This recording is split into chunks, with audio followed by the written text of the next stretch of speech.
Welcome back to Big Riff Energy. This is episode 65. We are talking about the best debut albums in the history of the metal genre.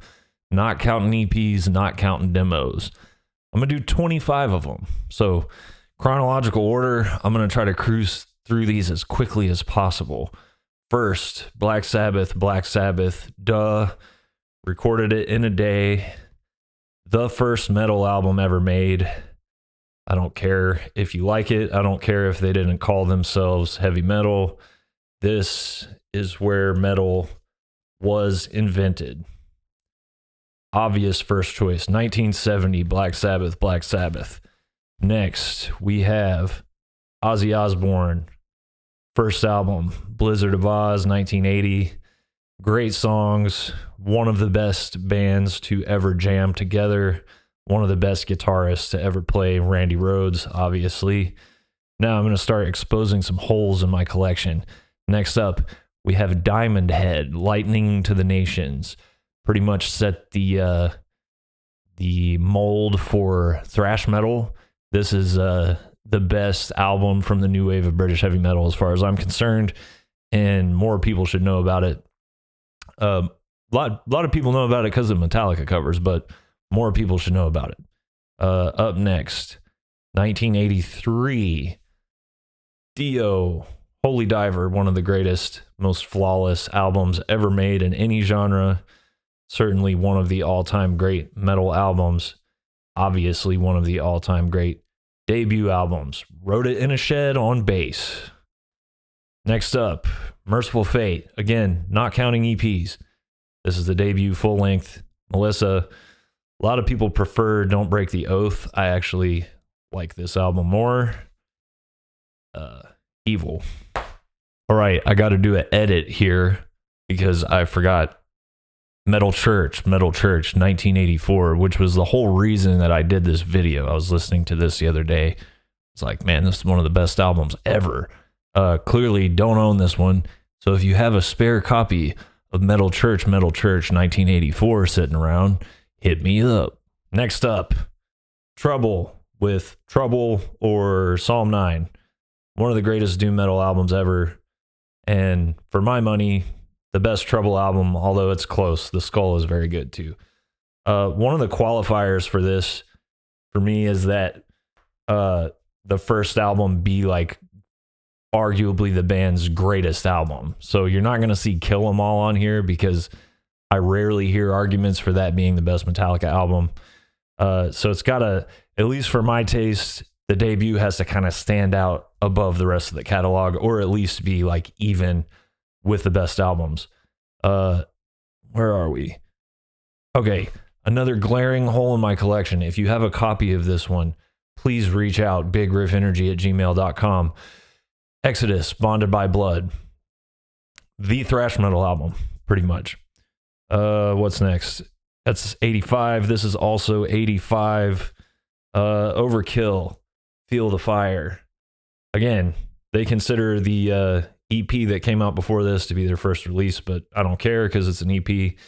This to me is the perfect melting pot of first wave thrash metal and super epic over the top new wave of British heavy metal.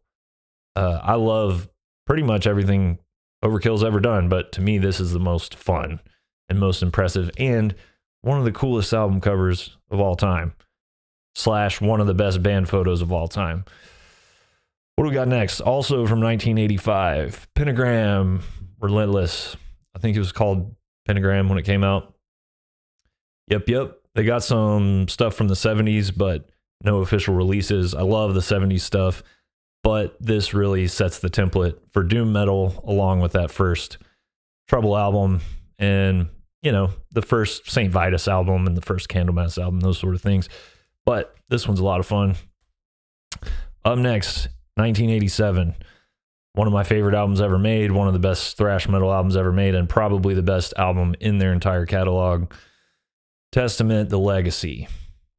1987. Riffs. No shortage of riffs on that one. All right, 1987. We have a brand new style of metal emerging from Florida and also a little bit later in Sweden. But for now, it's all Florida, baby. Death, scream, bloody gore.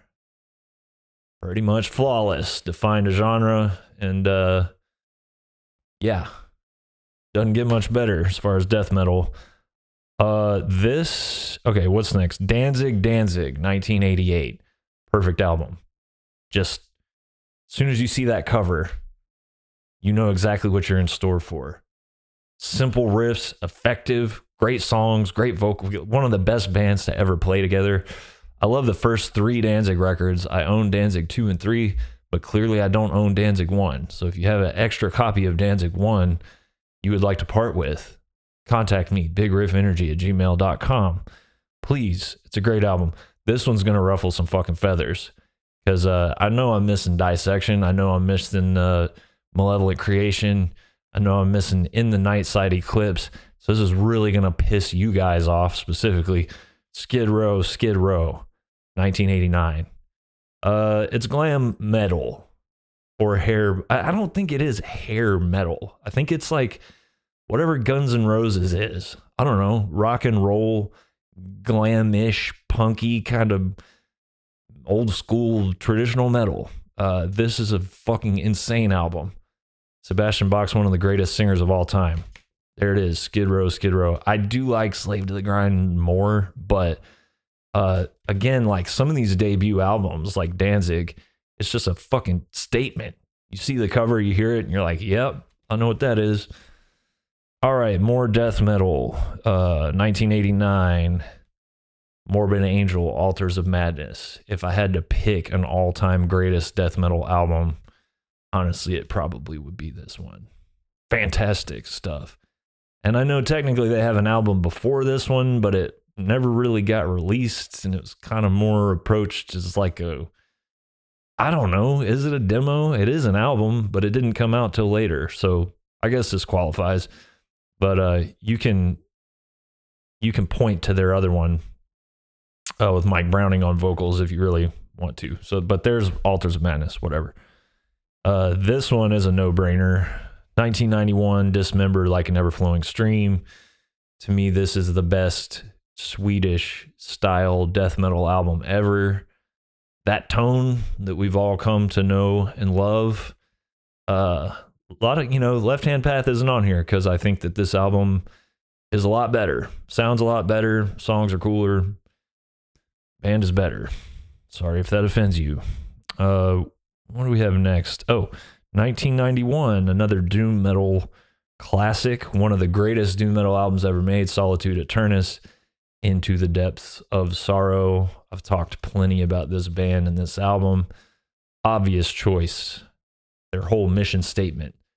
Bam, right there. First album. This is a great one. 1994. Let's go to Louisiana. Acid Bath, When the Kite String Pops. You knew it would be on here. There is nothing like this. Sludgy, psychedelic, weird, grungy, very 90s, but in the best possible way.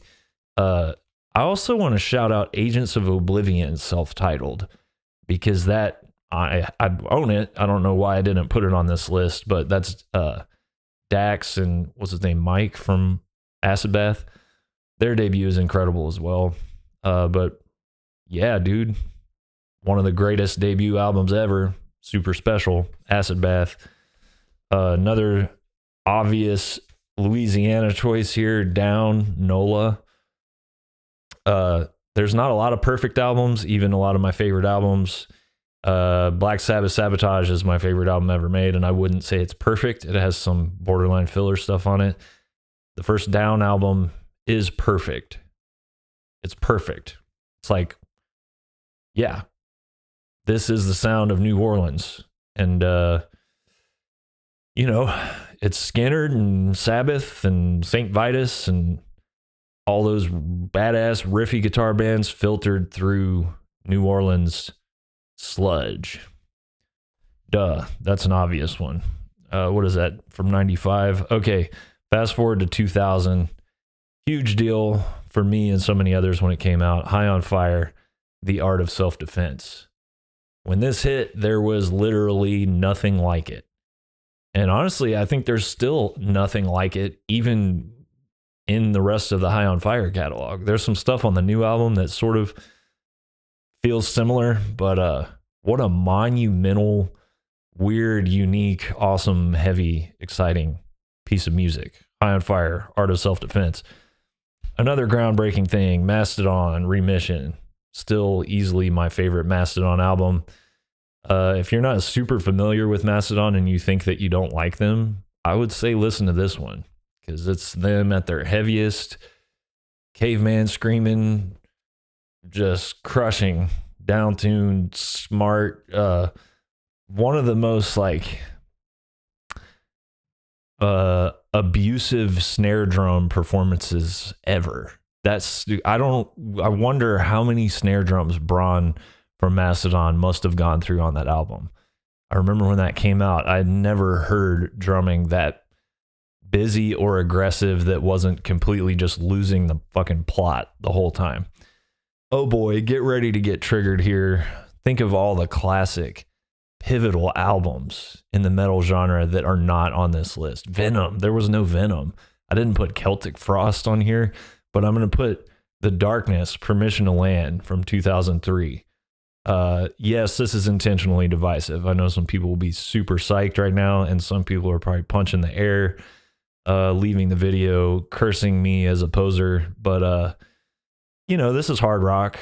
I think if you judged it in the context of the era that it's sort of paying tribute to, I think back then this would be considered a metal album. In 2003, it'd be a stretch to call it a metal album, but in like 1973, yeah, I think this would classify.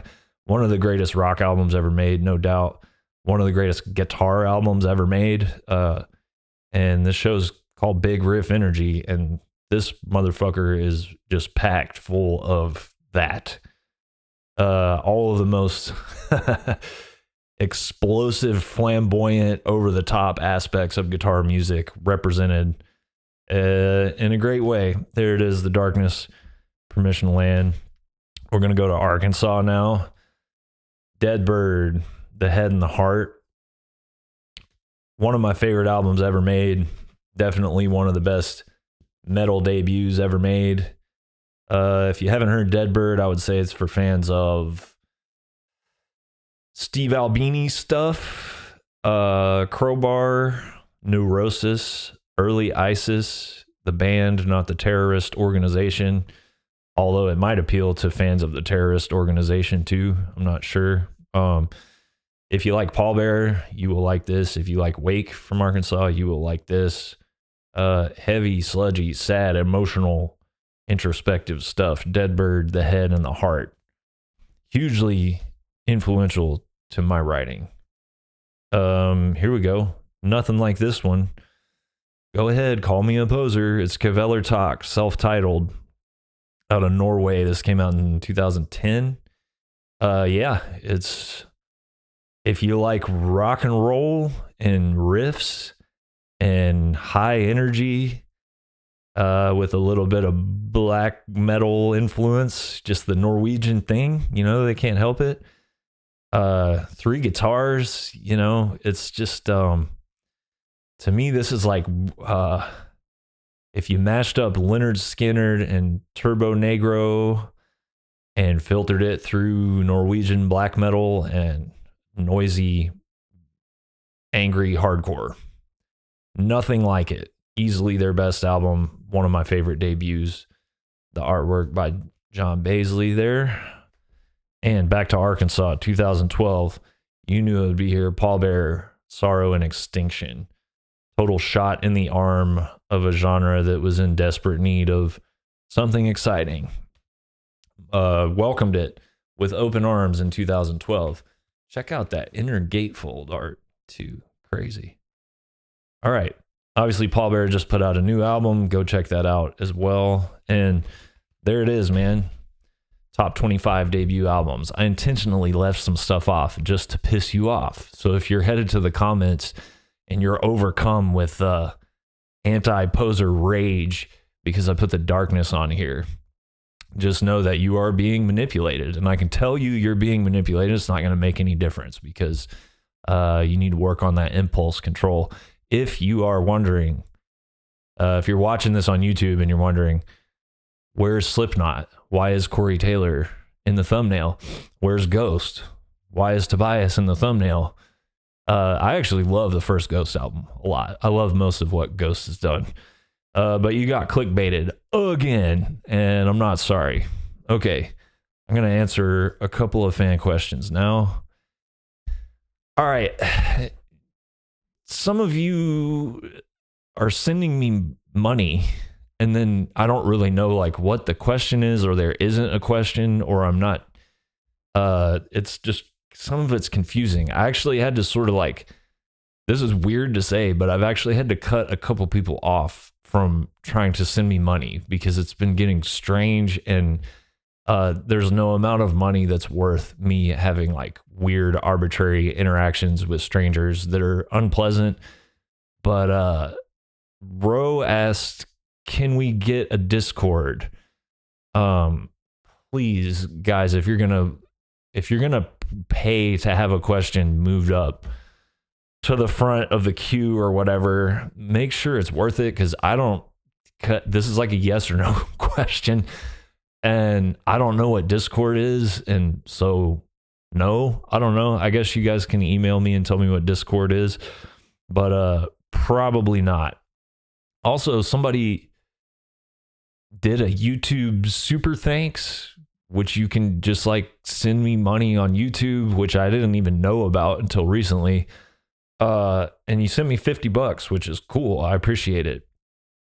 But then you said that you have an interview request, but then you didn't say who. So, and you know, I mentioned that I don't read all the comments and I prefer to get questions via email. But if you leave me a comment with like a $50 payment on there, I'm going to see that one. So you can just, whoever you want me to interview, you can put it in that comment. I will for sure see it. And I appreciate you. But guys, make them count, please. I've had a lot of people asking about guitar lessons too. And so I might as well say I've tried to respond to as many of you directly as I can. I'm suspending guitar lessons indefinitely. Sort of reached my limit for how much time I'm able to devote to that. But if things change or if things open up, I have all of your guys' emails saved in a specific place for that. So I'll hit you back. Thank you. I appreciate the support. I appreciate the desire to learn or improve the big riff energy on the instrument. But yeah, I'm kind of maxed out right now in a good way. There's this new project. I had a certain approach to it where I was just like, I'm going to do it and that's it. And just going to record it and then let it go, you know? But I don't know. My buddy who's putting it out and I keep texting each other back and forth the Al Pacino gif of like every time I try to get out, they keep pulling me back in. So what started as just a very basic approach that would require essentially no responsibility on my part, of course it's now grown into like this whole other thing, and that's starting to heating up more and more. What else is going on? I have an album of discussion that is not one of the 25 debut. I probably actually mentioned about 30 debut albums. But I wanted to talk about a different album. But let me make sure that I've covered everything here first. Yeah, that's it. Okay, album of discussion today. When I was talking to Max Cavalera, I asked him about going from the style of the first album and the first EP back in the very beginnings of Sepultura, how they got from that to Schizophrenia. And like, you know, Schizophrenia is way more thrash. It's way more of a thrash album.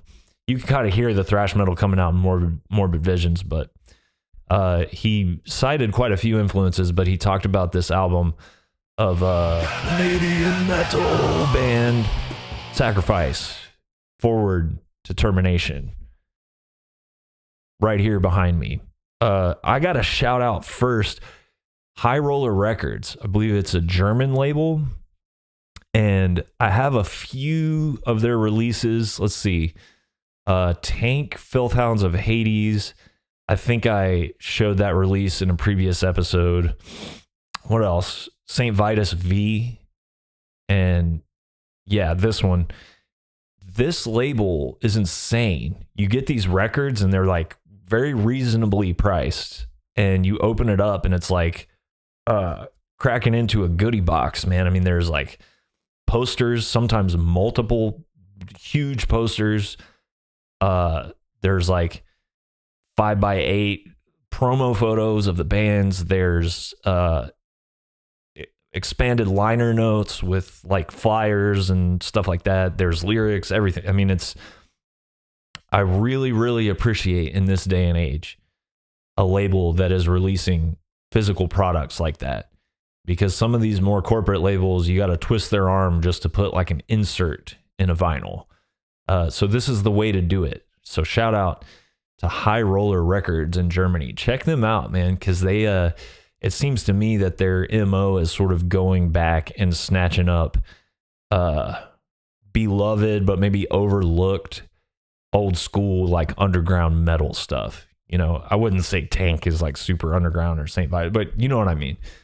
Just stuff that maybe didn't get the proper love and attention when it was initially released, if it got any initial release at all. High Roller Records, man, doing great work, and much appreciated in an age where the federal government is about to bust up corporate fucking scum like Ticketmaster and Live Nation. And that, man, that corporate like vultures fighting over scraps type of thing, and you know, vultures killing the other vultures so they can't get any of the fucking pitiful scraps that are left rotting on the ground. That has infiltrated all aspects of our lives, at least in the United States. Even something as that's supposed to be as weird and niche and underground and community based as like underground metal and hardcore and stuff like that. So thank you, High Roller Records. This record, Forward to Termination, is very endearing. It has you know, a lot of the most beloved like real actual metal stuff that's come out. It has sort of like a childlike element to it. You think about early Hellhammer, or like the first Celtic Frost album, or Slayer Show No Mercy, which was obviously absent from my list, maybe or maybe not, to trigger some of you people in the comments.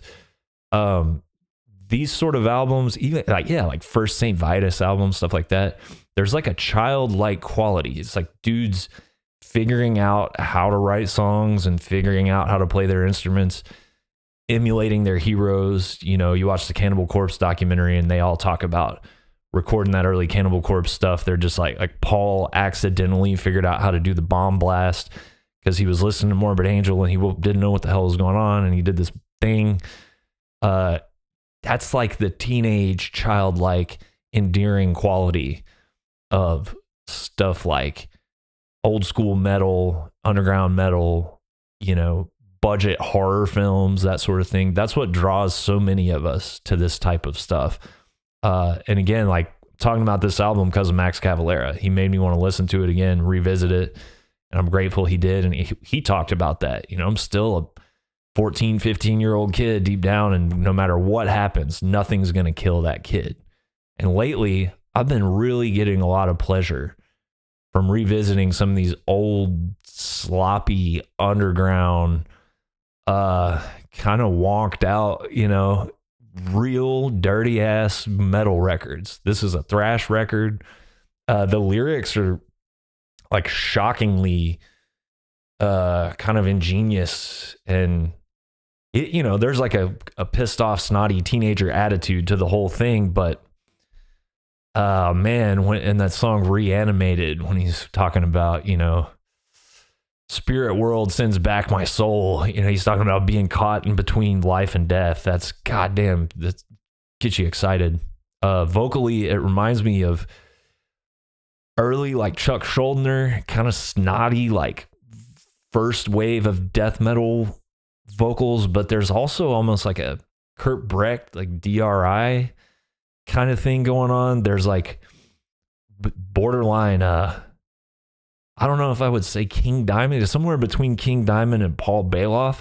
So he's like, he has this sort of like mid-range death metal punky thing that he does. Very aggro, snotty, sarcastic kind of sounding thing. Almost like like old COC with Mike on vocals, or old DRI mixed with like early Chuck Schuldiner vocals. Something like this. Very unique, really aggressive and like cool sounding.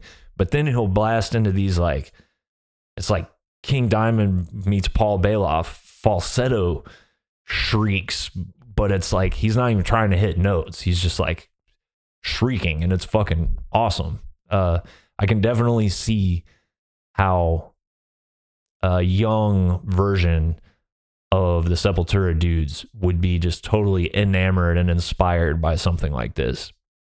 So if you like old school thrash metal, that's kind of got smart riffs and parts, but is just really dumb spiritually, it's like dumb in the best kind of like teenage sloppy not giving a fuck kind of way. Yeah, highly recommend Sacrifice Forward to Termination. I want to thank Max for reminding me of this album. I had heard it in the past and I just wasn't that blown away by it, but a lot of stuff is timing. A lot of your favorite music is dependent upon what you're going through in your life at the time. And right now I want like the most metal, snottiest, aggro shit I could possibly get. And this album checks that box for sure. So check it out. Go check out High Roller Records catalog. I have no connection to the label. I know nothing of the label other than they're putting out great stuff. I don't get a kickback. I don't need a kickback. I got random people commenting me $50 on YouTube, which I didn't even know was possible. Again, thank you. But please, guys, make it worth it and make it not super confusing, like what you're asking or what you want me to talk about, because this is not a charity case. I don't need the help or the money at all. I'm just trying to give you guys the option of having cool stuff that you want me to talk about on here, and also just giving you a way to directly support this podcast. People have talked to me. I don't know what Discord is, but people have talked to me about like Patreon. If I were to start doing a Patreon where I feel like a mandatory, obligation to like put out content a certain amount of times or a certain amount of content every week or every month, that's getting real close to having a clock that I have to punch, or like a boss that I have to answer to that doesn't know what the fuck he's doing.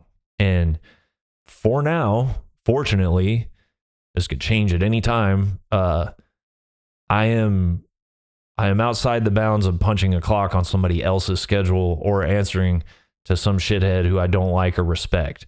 Again, that could change at any time, but I certainly don't want to do anything like a Patreon where I feel like I'm bordering back into that kind of lifestyle or schedule or mandatory obligations or anything like that.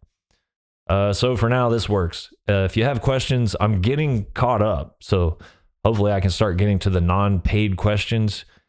Email me, bigriffenergy@gmail.com if you have questions for the podcast or suggestions on guests to interview. I'm working on a couple cool guests right now, both of which I think are very likely and both of which will be very exciting to anyone that cares about big riffs. If you're new, sorry you got clickbaited, but go ahead and subscribe because I talk about cool stuff every week. And that's it, man. Stay busy, guys. Stay up, and see you next week. Riff.